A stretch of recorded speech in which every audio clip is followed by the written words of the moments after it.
Why are people moving to Tavira? It's one of 4 popular areas that people move to in the Algarve.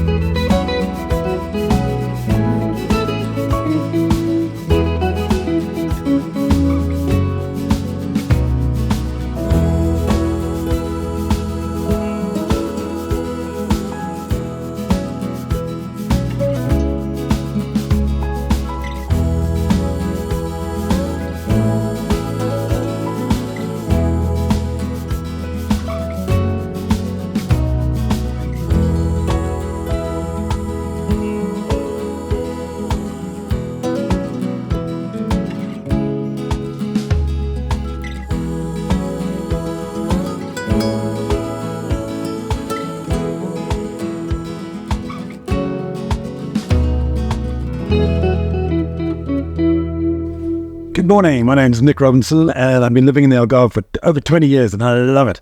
Today we're going to go and check out Tavira to see exactly what it's all about and go and have a comprehensive look at this lovely town in the eastern Algarve. So we're going to start off with the thing of like location and access where it is. And secondly, we're going to talk about a little bit about the history of Tavira. And then we're going to pinpoint some useful places that you need to know about in Tavira to get the lay of the land and to figure out exactly what it's all about. And then we'll just go and walk around and vlog around and just take you through the streets of Tavira. All right. Hope you enjoy the video. And don't forget to subscribe because you've got to subscribe. I mean, a lot of you guys out there aren't subscribed and it really helps me. So I really would appreciate it if you did. And thanks very much. Enjoy the video. Tavira is actually the 8th largest town in the Algarve with about 15,000 inhabitants. Now the Concelho, or municipality as it's known in English, is one of the 3 largest, along with Silves and Lule, and the greater area of the Tavira municipality has 27,500 people. Often you'll see the municipality figures and not the actual town ones, so be aware of that. You can see that Tavira is located in the eastern Algarve and well served by the A22 highway. There's a great connection heading down to a lovely roundabout which welcomes you to Tavira by road. And by rail, you can stop off right in the town of Tavira. The station is next to Lidl and it's right in the center. So by train to Faro station will take you about 40 minutes. And if you're going to drive to Faro airport by road, it'll take you about 35 minutes. So it's just to know more or less where you're at. The Phoenicians created trading settlements all around the Iberian Peninsula, including Cadiz and Tavira. They established the original settlement of Tavira back in the 8th century BC on what was then a peninsula. Now that town was abandoned in 300 BC for a more secure settlement in the hills to the north. However, the Romans, when they arrived, favoured a location more to the west near modern-day Tordesillas, near Luz de Tavira, which they called Balsa. It flourished in the 1st and 2nd centuries AD and apparently lasted well into the 7th century as a town.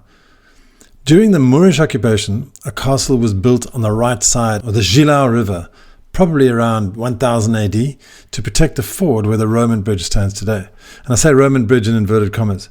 This is not in fact a Roman bridge at all, but a bridge built in the Moorish times and rebuilt in 1655 after it collapsed. So who knows why it's called a Roman bridge. In 1242, Dom Paio Perez Correa of the Order of Santiago was incensed when some of his knights were murdered by the Muslims. He took Tavira, and 40 years later, King Dom Dinis bestowed privileges on Tavira as a port. The town remained important during the Battle of Ceuta in 1415 and served as Portugal's outpost in Morocco thereafter. Now, Tavira was an important town as a result of this North African trade, but as Portugal's attentions moved elsewhere and the Rio Gilau silted up, Tavira's economy turned to fish, and tuna became the main source of prosperity, as well as exports of dried fruits and wine. In the 16th and 17th century, there were times of fear as pirates routinely attacked, and a set of watchtowers, or what are called atalayas in Portuguese, was set up on the coastline, and to this day only 3 survive in the neighbouring area: Tordesillas, Forte do Rato, and Forte São João.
Alright, let's go shopping. So, coming in from the west, we have all these grocery stores. Aldi, Pingo Doce, Lidl, all the large chains just hanging out in the western rim.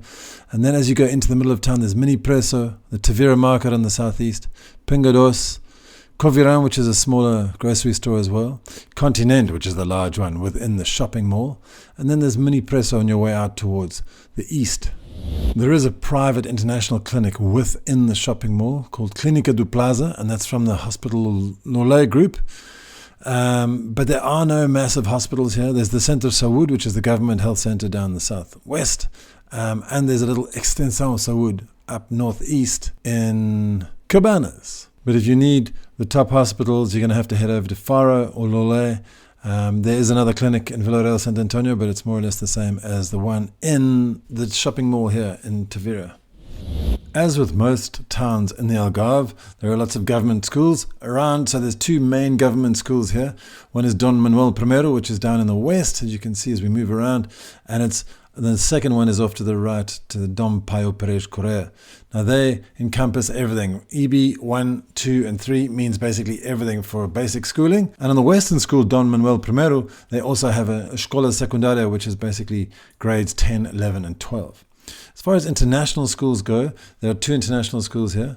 One is BGA, and I've talked extensively about BGA in the past. You can go and check out this whole playlist of my tour around BGA, around the whole country, because there's about 50 BGAs in the world, actually. They're growing fast. It's a massive, and there's about 1,000 kids in there.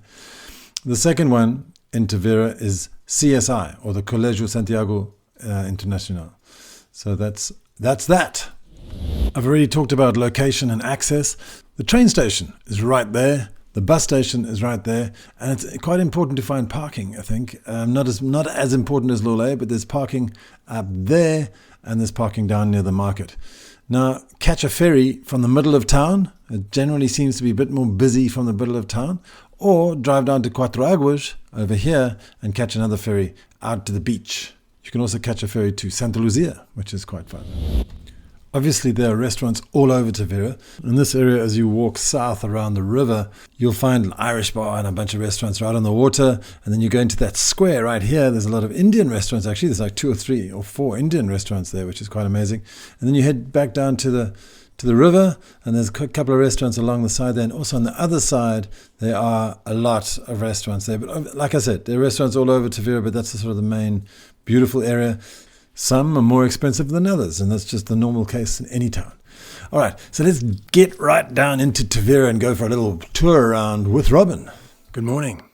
Well, it's 6:30 in the morning, and it's still dark. Normally, right around now, the sunrise is about 7:30, but in a couple of weeks we'll have daylight savings time. It'll go back to 6:30, and then the sun will set at 5:30, so it's like a definite onset of winter, but it's great in the mornings. So this morning, obviously we're doing a video about Tavira, so I'm going to head through to Tavira, and first mission is to find breakfast. And I want to explain to you about how Portuguese people eat breakfast and how a lot of the expats and the foreigners who come here on holiday try and eat breakfast.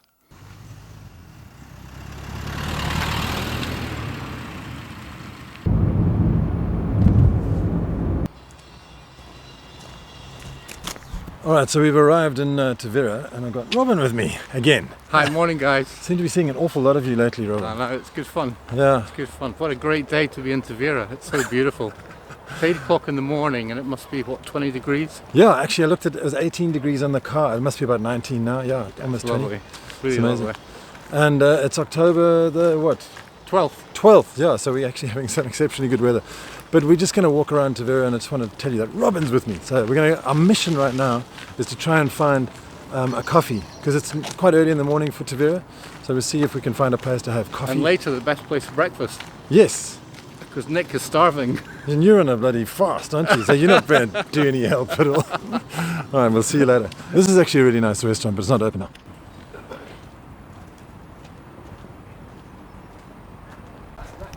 So that's Terrazza restaurant there, and this is Ponte Vecchio. I'm not sure if they're part of the same thing, but if we just go a little bit behind here, this is the Irish bar.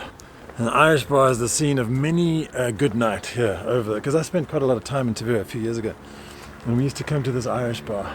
You've been here before, Robin? You've got good Guinness in here. Good Guinness. They got some burgers as well, and it's a beautiful location here, right next to the river. Ah, good morning. Hi, good morning. Thanks. What's the name of this coffee shop? It's called Almas Cafe. Almost Cafe. And are you the only person open at 8 a.m. in the morning? No, not really, but we are one of the few. So Excellent. if you want to stop by for quick coffee early in the morning, make sure to pay us a visit. You'll be Awesome. welcome. Thanks, man. Brilliant. Thank you. You're welcome. You got a coffee coming as well? I do, yeah. Yeah. That. We're having loads of coffee, so I didn't want to have a big galan like you are, but this is fairly best. What are you having? I'm having an abatanado pingado, which is like an Americano with a bit of milk.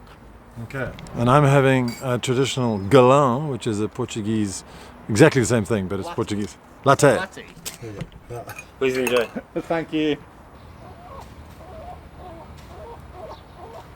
Go into a little square with a garden. It's very pretty, and there's a number of restaurants around there. It's lovely to go there and eat at night. Actually, a lot of Indian restaurants there as well. I know they always like say, hey, come and eat here, come and eat here. No, I don't really like that kind of stuff. No, I don't like busking either, but it's a nice little square, and there's some nice food there too. It So. is. And Nick wants to eat a pastel de nata. It's only 8:30 in the morning. What do you want? You're going to have breakfast. Actually, that's an interesting thing to talk about. Let's talk about breakfast. And Well, I what love kind of- breakfast in Portugal. I mean, obviously, breakfast in Scotland's a bit different, right? You normally have porridge and salt, right? Is that just the stereotype? And sausages, bacon and eggs, mushrooms, grilled tomatoes, and then you can have eggs however you want. Really? Yeah, mainly at the weekend though. Okay. There's flies all over the place here. It's September and October, definitely fly time in Portugal. Not so much the rest of the year. Just a little thing about breakfast in Portugal. So now the traditional breakfast in Portugal is just basically bread or a mixed sandwich. A mixed sandwich is basically cheese and ham. But you like, as Robin just said, you're right, just toast and coffee. Toast and coffee is the traditional thing. And if you ask for toast in a coffee place, in a bar, cafe, whatever, you get a generous portion of bread toasted with butter. Yeah, That's what you ask for a torrada. exactly, and that's it.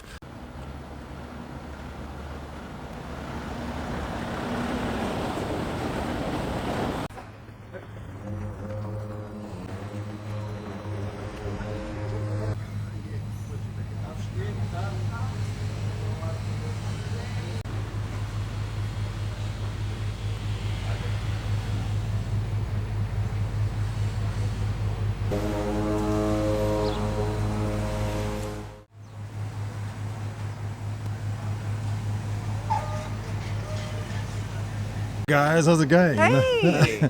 We just bumped into him. He's like, what do you think of Portugal? We absolutely love it. We love it so much. It's actually our second time coming. We came 10 years ago and wanted to come back, and we love it. We're doing different parts of the city this time and trying different things, but Tavira is a beautiful place that we definitely had on our list. And you've got the right weather. It's Absolutely. abnormally Great. warm. Yeah, yeah, couldn't beat it. Couldn't Brilliant. beat Well, it. thanks so much. Enjoy your day. Thank you. Thanks. Rua Antonio Cabreira.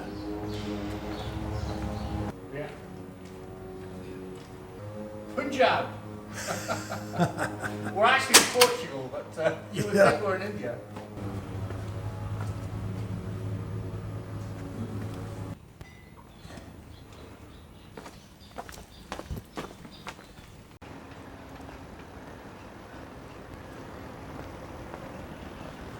So you're on the Roman bridge, Robin? Yeah, I know, it's great, isn't it? It's interesting because the Roman bridge was actually built in 1655. Yeah, I mentioned that in the history section, actually. Well, but now that we're on it, it's good to talk about it while we're on it. You're right. And, Very relevant. There used to be, I imagine, a bridge built by the Romans here before. Yeah. But Because the castle was up there. Well, Yeah. It still is up there. yeah, And this is only one of the places, the best place to cross this river. So it was the perfect Yeah. natural ford. And it collapsed, as Robin said, it collapsed in 1655. It was actually built like I said, in probably 1000 AD. And Really? That long ago? yeah, by the Moors. Okay. Yeah. So we're in the Plaza de República here in Tavira. I'll get rid of this fly on my nose. And these two cafes here are really well known. And one of them, I take my clients there all the time when we're just touring around here. We pop in for a sandwich and a salad or something like that.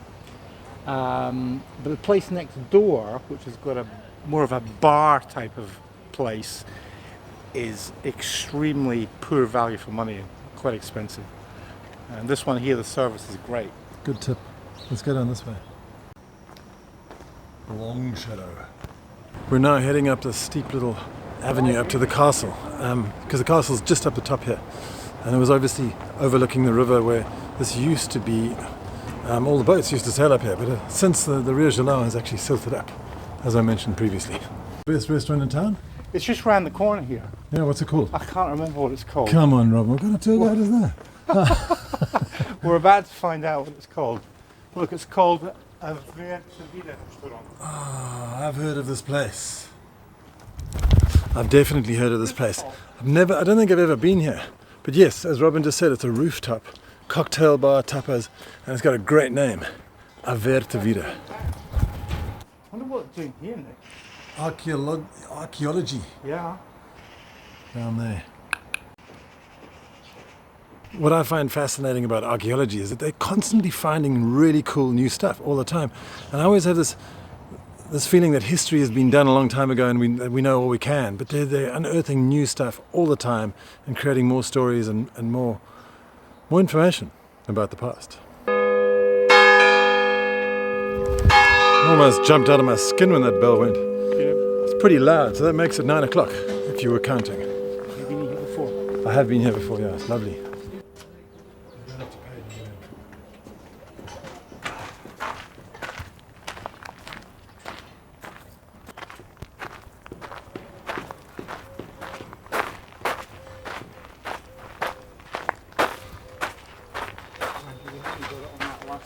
What you saying, Robin? I say this is a new health and safety feature here, which the Portuguese aren't still big into. Basically, in Portugal, if you fall over, they will ask you, well, why didn't you watch where you were going? I love it. You don't have to go up there. I know you're not that keen on heights. Do you want to go up there, have a good view? I do, but you don't Come have on. to. Let's go up and have a look at views. All right. But here, crane here. That's the price of development.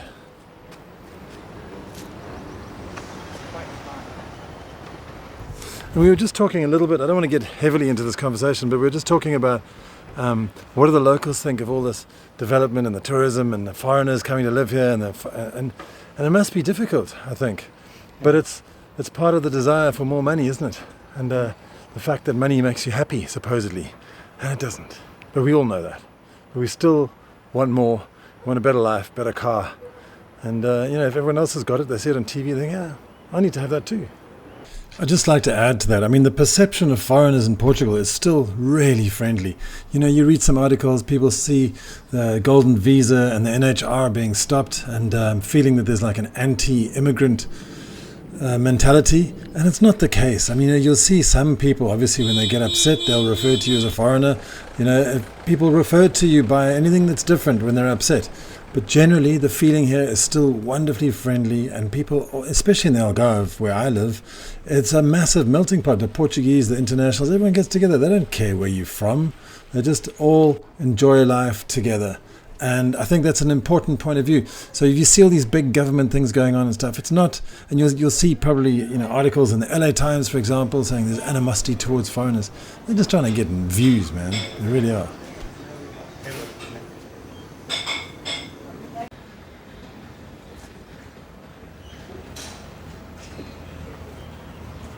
Bom dia. Bom dia. É Marta? Sim, Oh. bom dia.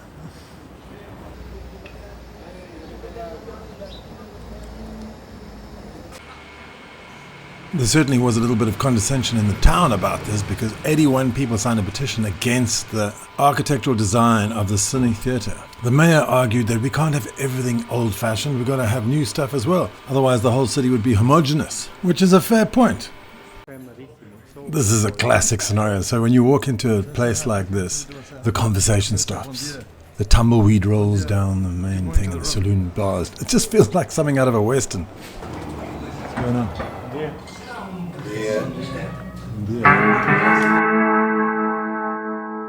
We opted for originato with a much more international flavor and had a chat with the owner. My name is Renato. I am the owner of Originato. We've been here for just over a year. See how you worked your name into the title. Really cool. Yes, well, obviously I had the help of my colleague Vivienne. Hello, Vivienne. Hello. She did practically more than I did for this place. So yeah, I did my coffee course in the UK in Leeds. Ah, barista. Yes, a barista course. Thanks to Oliver, back in North Star Roasters in Leeds. Cool. So what do you suggest we have? So our best seller would be the flat white, obviously single shot flat white. Then it would be cappuccino and latte.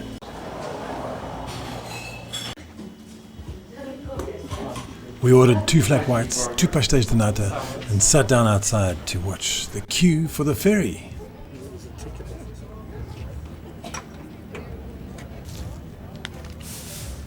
Robin. Over the river Gilong. Exactly. Now this is very important here. We've got to get it right? So you got to walk over here, right?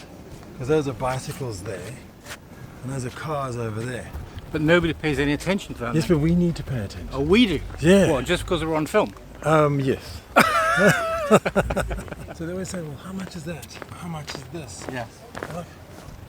Yes. Robin was just telling us about he's going to buy this place and make it into an Airbnb. What do you think? Well, I need to do a lot more tours next in order to get some.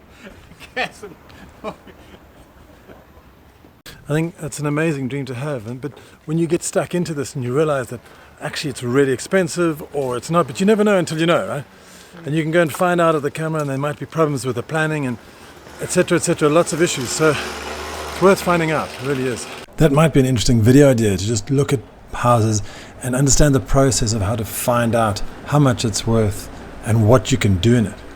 Anyway, I just wanted to show you this area because this is now 2 hours later than when we previously walked past here and there are a lot more people around.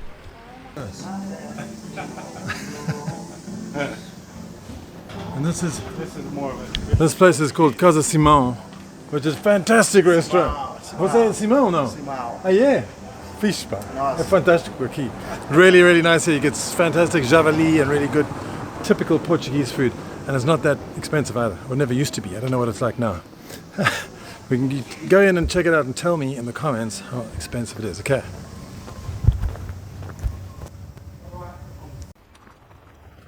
So this one behind me is going for 1.4 million. I'll tell you all the details. It's a lot. But it's riverside, isn't it? Alright, so that's just a rock, right? But it's actually quite an interesting rock because it's got inscriptions on it talking about this adventurer, Portuguese adventurer, who was born in Tavira in 1472 and went across and discovered a lot of Massachusetts. And it was actually found in the river Taunton in Massachusetts. And it was brought here and now is displayed here in Tavira and the birthplace of the adventurer. That's fascinating, isn't it? Unbelievable.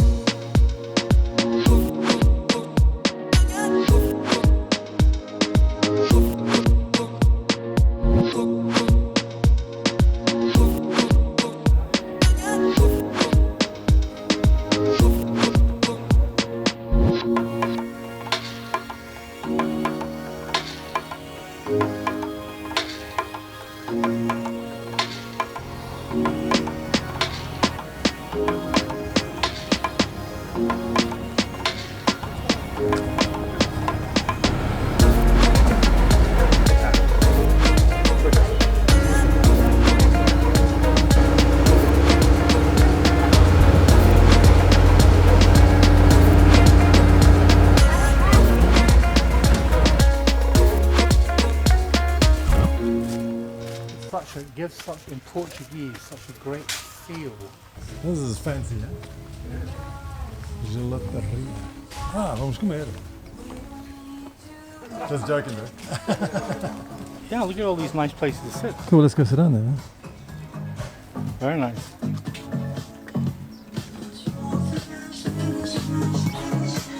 Did you make that mess, Robin?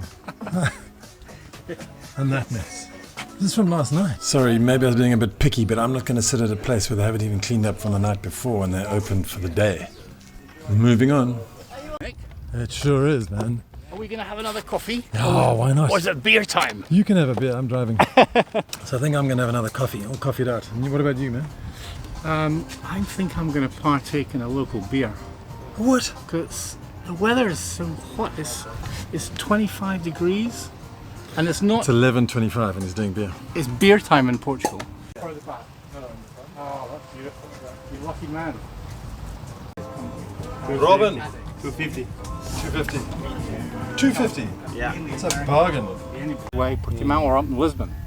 But down here, what is there to do? I mean, I love it. But We're just enjoying a little bit of a chat here and it's fantastic. Sorry, carry on, Robin. Yeah. And it's just chilling out here on the beach, which is not something I do every day, but you can do it if you're on holiday. You don't have to work. It's fantastic.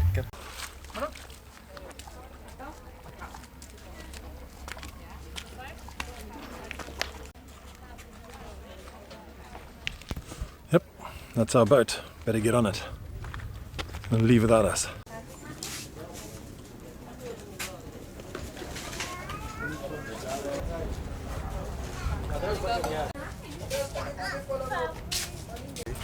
I was doing that and I wasn't filming.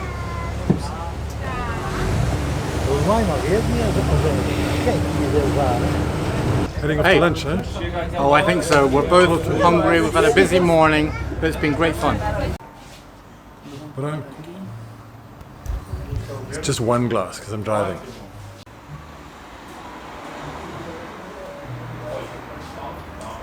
I hope you enjoyed our little tour around Tavira this morning. It's been quite comprehensive, looking at lots of different things and discussing lots of different topics. We are going to chat a little bit about real estate, and then I'm going to let you go until next week. Let's have a quick chat about real estate here in Tavira. I mean, I always say that there are three main ways to live in Portugal: in an apartment, in a freestanding villa, or in a townhouse. Now, I had a quick look at a few random townhouses for sale in Tavira in varying states of repair. This one is 400 square meters and it's going for 950k. Now, I'd imagine you'd have to do a lot of work on it. Another one right next to the riverside and in close proximity to the Irish bar and other restaurants is 1.4 million euros. I know it's riverside, but it's noisy.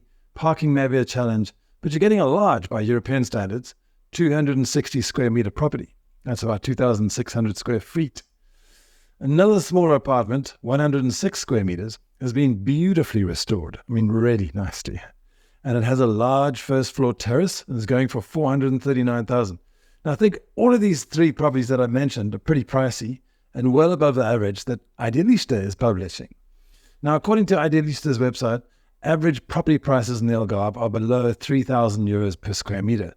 So, for example, Albufeira is 2,941, Faro is 2,420, Lagos is 3,200 odd, Portimão 2,300, Silves 2,300 as well, and Tavira is 2,577. So that would make a 100 square meter apartment 257,000 euros, which is, it's almost double in this one I've got above here. Also, the latest figures from Idealista show a year-on-year increase across the region of 14.7% to 2,844 euros per square meter in August 22. Now, all the people I speak to in the Algarve and the property estate agents and all blah, blah, blah, they all are not expecting a property bubble to burst. They're not expecting the whole real estate industry to tank. But what they are doing is they're thinking maybe it's going to carry on a little bit at a lower rate of acceleration, so about 10% per annum for the next 10 years. And that's what I've heard, according to some surveys. So you never know what's going to happen in the future, but it's looking okay. It's looking okay, it really is. So you may know that we've actually started a fully licensed real estate agency, and Nick Smith is in control of that. So I'd love you to get in touch with him. through algarveaddicts.com/contact and just ask for Nick Smith, and we'll put you in direct touch with him. And maybe you can get onto a free call with Robin beforehand, and we just sort out exactly what your needs are, and then we can forward you onto Nick Smith. So it's all looking good on our side. I hope it's looking good with you, and I'll see you next week. algarveaddicts.com